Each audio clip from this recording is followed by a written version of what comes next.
Carissimi all'ascolto di Telepace, ben trovati ad una nuova puntata di Missione Mondo. Ecco, come sempre vi saluto dagli studi di Telepace, qui a Chiavari, e quest'oggi abbiamo l'ospite, davvero un onore grande per me e credo anche per tutti voi che ci seguite. Abbiamo Don Claudio Arata, ben trovato. Grazie, anche per me è un onore essere qua, sono contento di essere qua con te. Grazie davvero, perché poi essere qui è anche un modo per come dire, comunicare a tutta la diocesi davvero e condividere soprattutto un'esperienza bellissima che stai vivendo. Ecco, l'esperienza della missione a Cuba. È un anno che, poco più di un anno già è passato, che stai svolgendo la tua pastorale a Cuba. Ecco, in questo anno, anche brevemente proprio, come stai vivendo? Ti sei già ambientato, ecco, come sta andando? Prima di tutto ci tengo a dire che la missione è una missione interdiocesana che è partita ormai quasi 14 anni fa con Don Federico di Chiavari e Don Marino della diocesi di Genova, una missione interdiocesana che poi negli anni ha aggiunto anche un prete di Savona, Don Michele. E io sono andato a Cuba, ho iniziato la missione nell'ottobre 2017, quindi è un anno e pochi mesi che sono a Cuba e sono tornato anche quest'inverno per le vacanze, per la visita alla famiglia, agli amici, e rispondendo proprio alla tua domanda, ma anche alle tante domande che in questo periodo le persone mi rivolgono.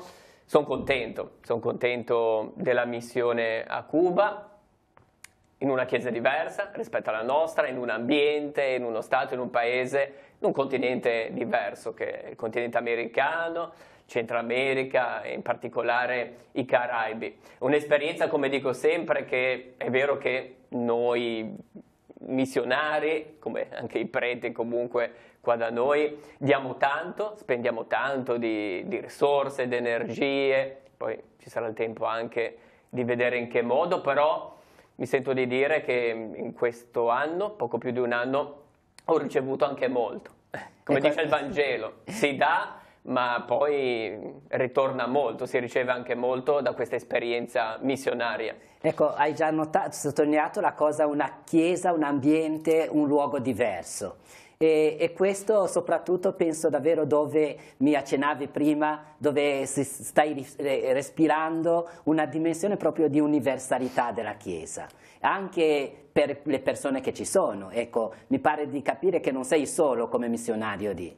Non sono solo come missionario, prima di tutto perché, come dicevo, è una missione interdiocesana, quindi una missione portata avanti e vissuta giorno dopo giorno con un prete di Genova, che in questo momento è Don Piero Pigollo, che è già stato qui, ha già anche parlato della missione a Cuba, e poi non siamo soli, perché siamo in un contesto di una diocesi con il vescovo Arturo di Santa Clara, con i preti sia cubani, preti anche missionari di altri paesi, soprattutto del Sud America, ma anche dell'Europa, che aiutano nella diocesi di Santa Clara, religiosi e religiose provenienti da tutto il mondo, e poi anche le persone delle nostre comunità, in particolare penso anche ai missionari, uomini e donne che si spendono per la missione in prima persona tutti i giorni, e anche i catechisti che comunque aiutano nelle nostre comunità.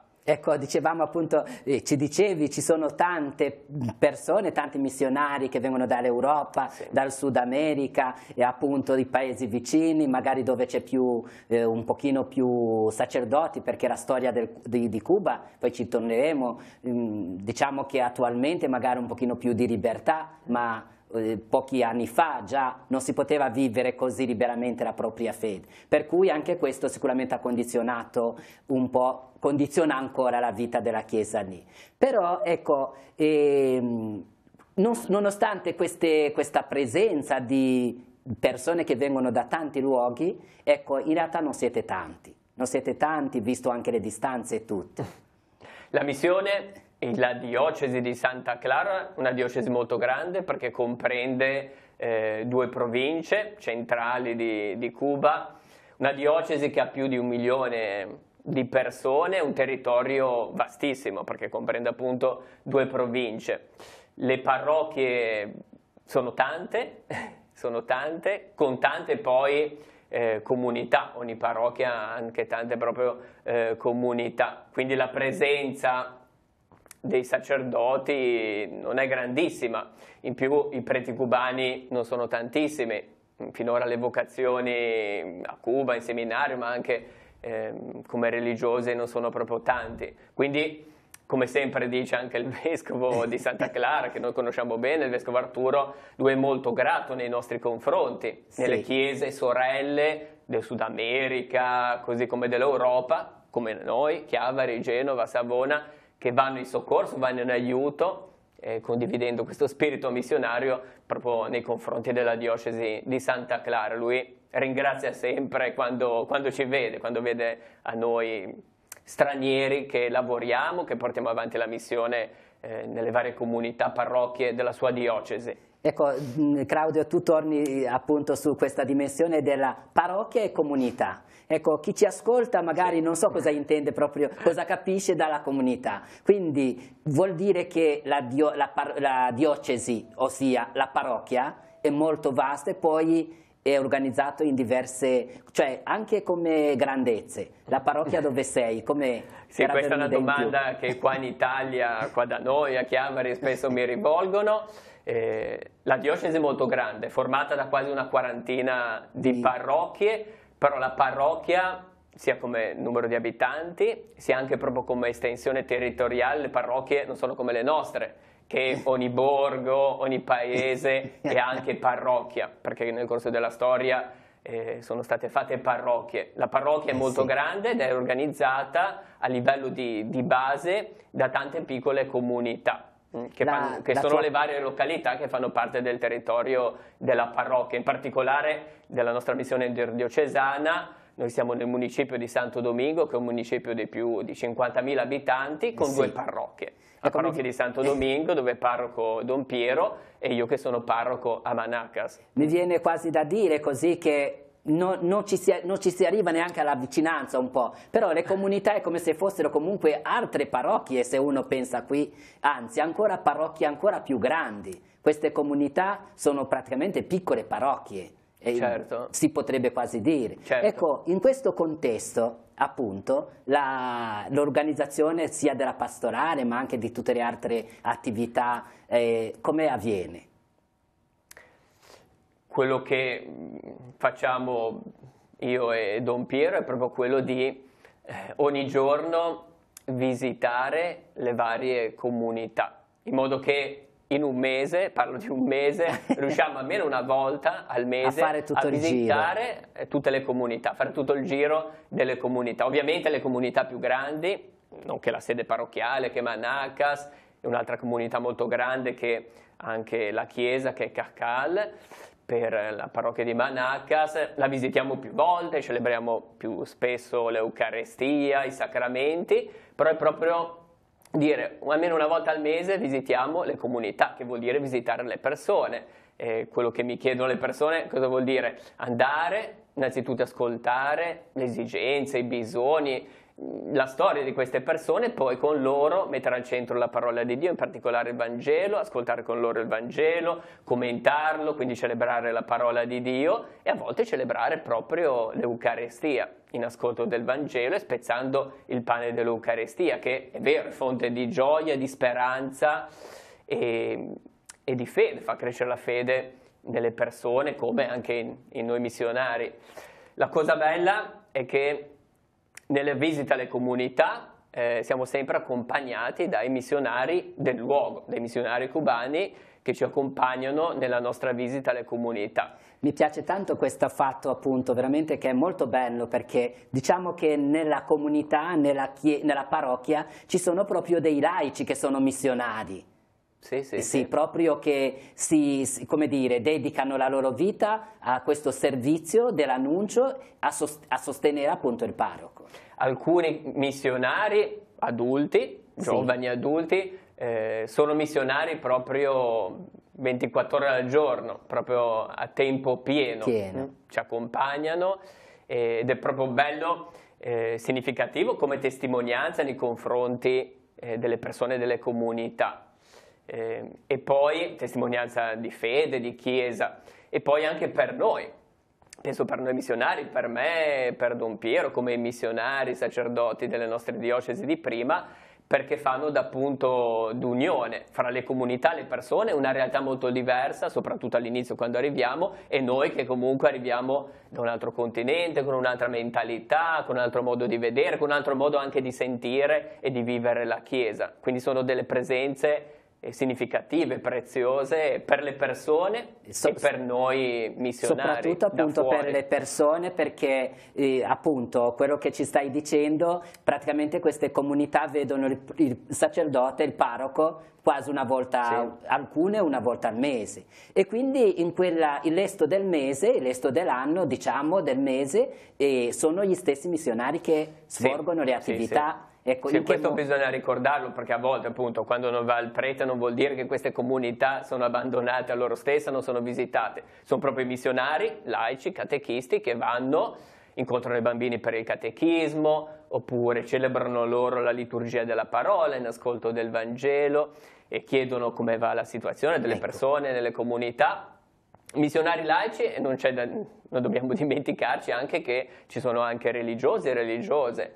A Santo Domingo abbiamo un gruppo di 3 religiose, 2 dalla Colombia e una suora dell'Ecuador, che ci aiutano nell'attività missionaria, e anche loro sono missionarie. Io ti ringrazio tanto su questo, davvero, perché certe cose, appunto, adesso un conto è dirla così, ma un conto è anche una testimonianza immediata, viva come la tua, che vede come le comunità funzionano. Qui abbiamo delle, appunto, piccolissime comunità, ma quando manca il prete, praticamente, generalmente non si fa nulla.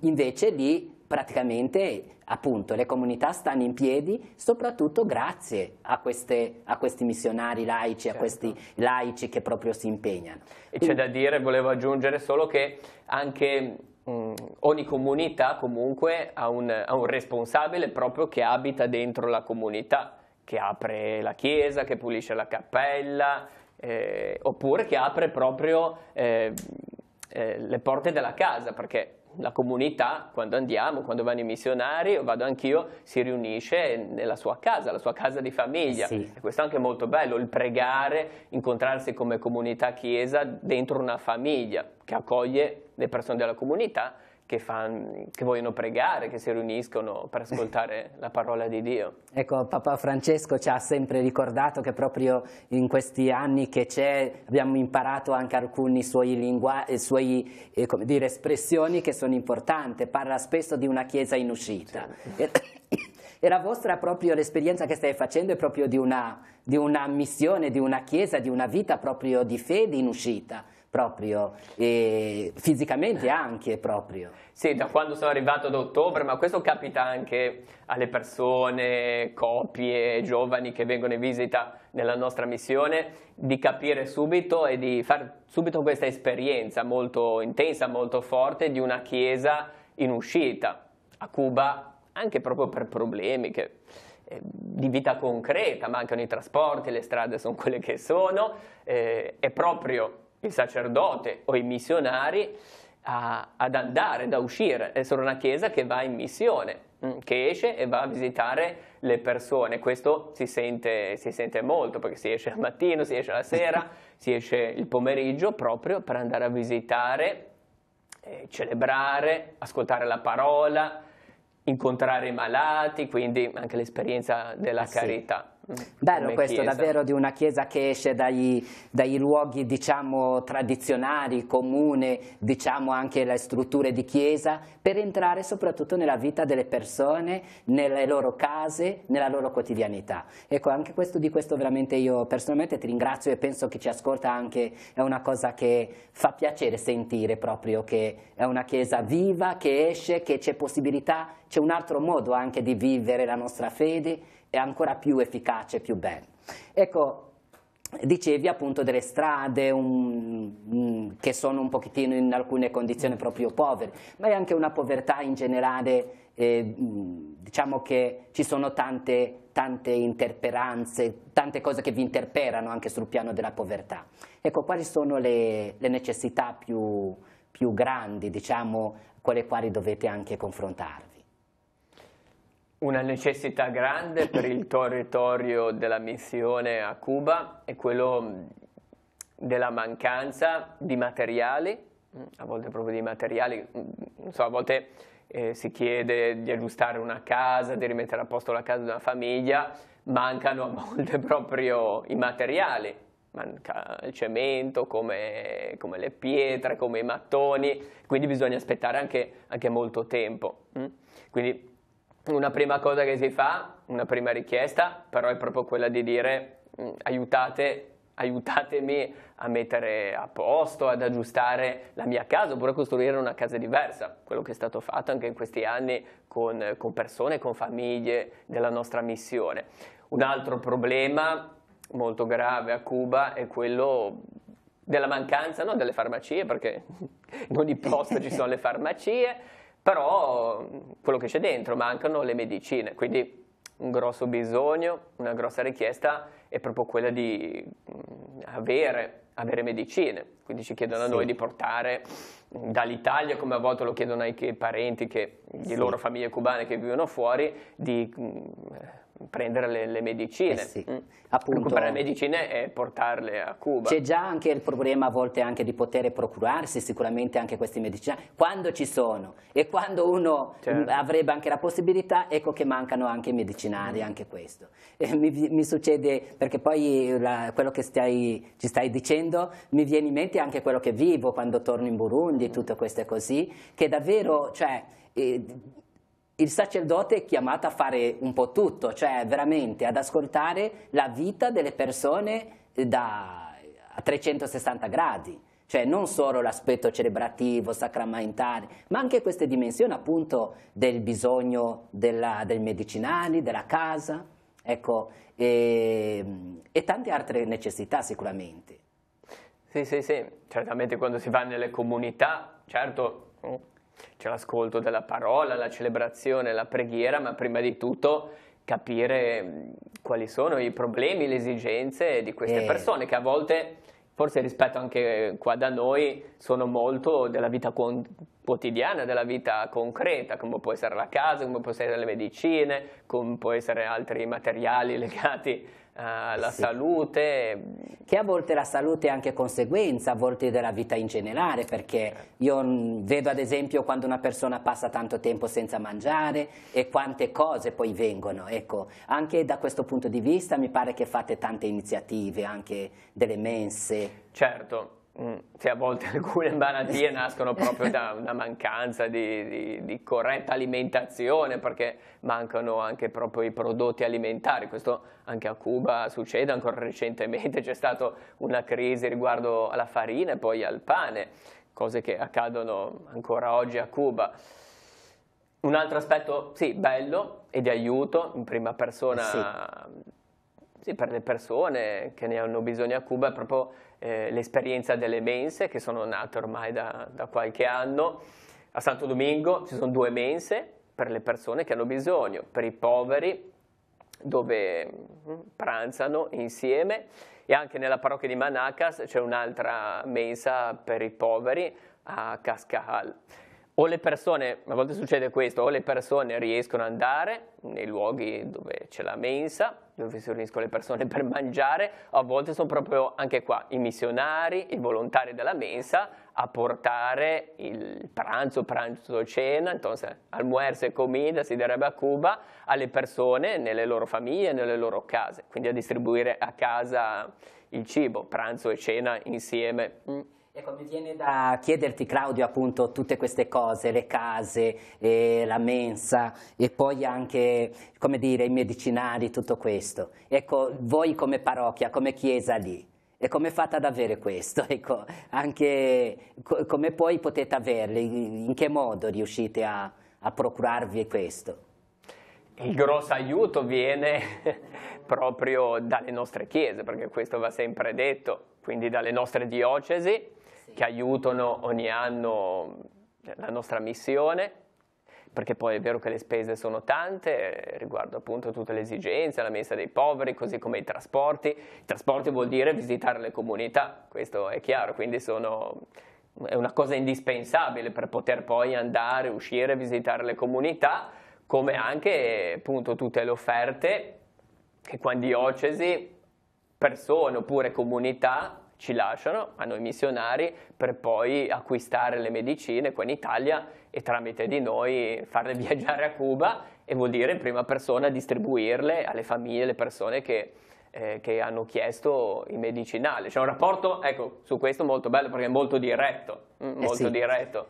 No, questo mi permette appunto davvero, perché qualche volta chi ci ascolta, magari nelle vostre parrocchie avete sentito che c'era qualche iniziativa, a volte chiediamo un po' di sostegno per sostenere appunto questa missione, e la cosa bella è che si può dire che va avanti grazie a voi che andate, che come dire, spendete del vostro tempo e della vostra vita proprio sul posto, ma anche grazie a tante persone appunto che non viaggiando magari non hanno mai visitato Cuba, però da noi, dico Genova, Chiavari, come Savona, persone, gente, famiglie, anche famiglie o comunità che aiutano la nostra missione, anche famiglie che hanno adottato una famiglia cubana. E ogni anno danno il loro piccolo contributo per aiutare la famiglia a Cuba. Ecco, è importante appunto che veramente sempre di più diventa una cosa diocesana proprio, nel senso che tante persone sentono e si impegnano in prima persona, chi visita, chi dà qualcosa, chi sostiene. Ecco, questa è una cosa che vale la pena ricordare, perché anche i preti che siete andati, avresti fatto poco se non ci fosse stato questo sostegno dietro di tutta la diocesi, tutte le nostre diocesi, diciamo, le diocesi che condividete la missione. Ecco, c'è anche un altro fatto che tra le sfide da affrontare, che mi accennavi un poco prima appunto parlando, anche che tra i cubani c'è chi affronta questo problema delle difficoltà magari con la tentazione di fuggire. Ecco, anche sul posto dicevi che è una grande sfida anche quello con i giovani che magari vedendosi senza lavoro e poi, ecco, di che cosa si tratta appunto da questo punto di vista? Sì, la scelta per tanti, soprattutto ragazzi giovani, e anche proprio il desiderio davanti a tutte le difficoltà economiche del paese, della famiglia, della tua condizione di vita personale, il desiderio grande è proprio quello di lasciare l'isola. Quindi tanti giovani, anche tanti ragazzi, così quando si parla nei gruppi, oppure ti parlano a livello personale, dicono poi in fondo il mio desiderio, o comunque te lo fanno capire, è quello di lasciare l'isola, andare in un altro paese, che spesso appunto sono gli Stati Uniti, la Florida, per avere un futuro migliore, soprattutto per avere un lavoro, per guadagnare dei soldi. Questo vuol dire aiutare la famiglia che rimane a Cuba, e poi proprio per te, per farti una famiglia, per sposarti, per avere dei tuoi figli. Questo è un problema grave perché generazioni di giovani, giovani adulti a Cuba oggi non vivono a Cuba, sono fuori dal paese. Ecco, questo comunque sarebbe veramente tutto un altro tema, ma io penso a questo ormai mondiale, perché la questione delle migrazioni, di gente che fugge da un posto verso un altro. Io mi permetto proprio di dire che invece vedere uno come te, un missionario che da qui parte, è quasi per dire guardate che c'è possibilità di vivere anche qui. Per cui anche quello è un altro modo veramente anche per, come dire, invoriare le persone ad amare il loro paese, a sfruttare le risorse che hanno, perché sicuramente tante volte non si fugge perché non si ha delle possibilità, magari manca anche un pochettino, spesso è un fatto culturale, che non si sa magari come sfruttare quello che si ha, e soprattutto i pregiudizi sempre che ci sono, altrove si sta meglio, che in genere non è così. Ecco, per cui anche una persona che va, e io penso che sia come dire, un messaggio importante per dire guardate, la soluzione non è di fuggire, si può anche rimanere qui e addirittura uno viene per stare con voi, e questo è molto importante. Sì, anche perché poi dai racconti di cubani che sono stati all'estero non è tutto così facile, perché poi il problema è molto complicato, anche inserirsi per loro in un altro stato, con mentalità e tante diversità, non è così facile. Però penso, quello che dicevi, sia importante anche proprio la missione, il messaggio della Chiesa cubana, anche della nostra presenza. Alcuni lo dicono simpaticamente, ma come tu sei in Italia, in Europa e tutto, e cosa ci vieni a fare qui? Però il messaggio proprio, anche un po' il segno di contraddizione, sì, di provocazione, partendo dal Vangelo, sia proprio quello di dire abbiamo da amare la nostra terra. Lo so che per noi è facile dire, però puoi stare nella tua terra, nella tua nazione, e da lì cambiare, amando la tua terra, cambiare anche la situazione, che è un po' questa la sfida che attende forse la Chiesa a Cuba e anche proprio le persone, i giovani di Cuba. Cambiare, stando a Cuba, la situazione per un futuro migliore. Ecco, concludiamo con un aspetto, appunto, anche quello l'abbiamo già toccato, però ecco, quali sono veramente le cose belle che stai accogliendo tra tutte queste cose qui, davvero, anche perché si vede tanta gioia nei tuoi occhi, trasmetti tanta gioia, veramente tanta soddisfazione. Ecco, di che cosa è espressione questa tua gioia, appunto, che cosa ti sta rallegrando? Sì, infatti poi anche nelle varie testimonianze in giro da una parte all'altra della diocesi, quello che mi piace sempre sottolineare non solo le difficoltà, i limiti, i problemi delle persone di Cuba, dello Stato che sappiamo bene, più o meno si sa anche in Italia, ma anche proprio le bellezze. Sì. Cuba tanto ti fa respirare un clima diverso, ti fa respirare la Chiesa universale. Cosa vuol dire essere Chiesa universale, cattolica? Perché cattolica significa universale, e ti fa respirare con il mondo, ti fa allargare lo sguardo sul mondo, e ti fa aprire il cuore. I cubani sono persone, lo sappiamo, caraibici, sudamericane, molto ospitali, molto allegre, molto solidali fra di loro.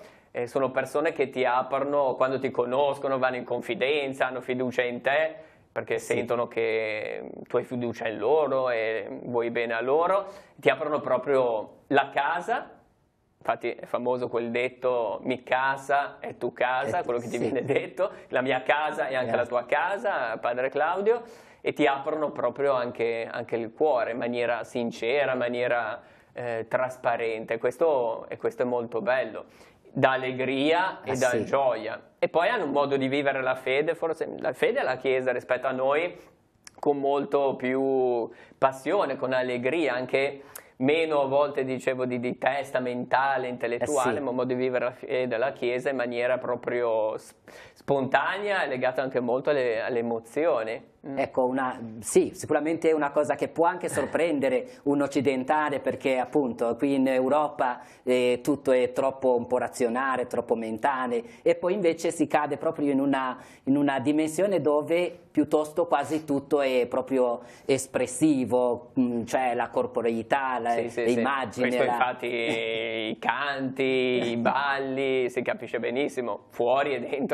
e dentro della Chiesa. Per quello che dicevo, è vero che diamo tanto noi missionari, abbiamo dato tanto in questi anni di aiuto, però ricevi anche molto.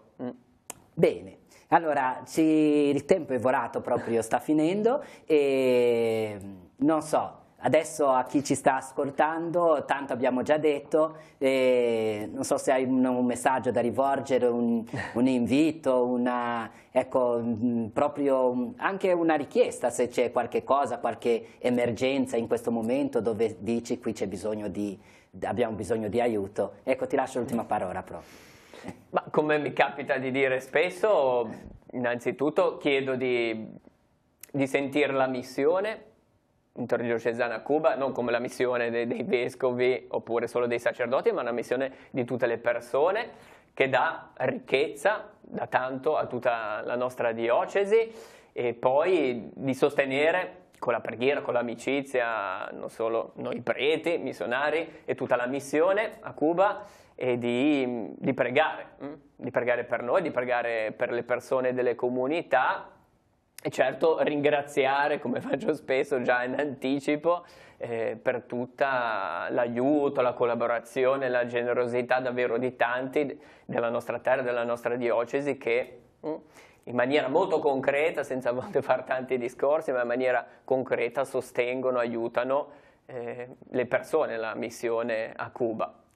Bene, allora non aggiungo nulla, davvero soprattutto quella sottolineatura che hai dato della preghiera, che è una delle dimensioni che abbiamo anche per chi non parte, per mantenerci proprio in comunione. E io ricordo che la preghiera è molto molto importante, è veramente efficace perché ci riporta e ci mette nel cuore le persone lontane e poi insieme ci si rivolge a Dio nella comunione. Ed è proprio questa la dimensione appunto dell'universalità della Chiesa, che quando noi preghiamo non preghiamo solo per noi stessi, soltanto per le nostre necessità, ma allargare lo sguardo e quindi pensare anche a Cuba, pensare a Claudio e pensare anche a Don Piero e a tutte le comunità, le vostre comunità. Sì. Quindi davvero Claudio ti ringraziamo e continuiamo a rimanere appunto uniti nella preghiera e nella missione. E per oggi Missione Mondo termina qui e tutti voi che ci seguite ci ritroviamo per mercoledì prossimo.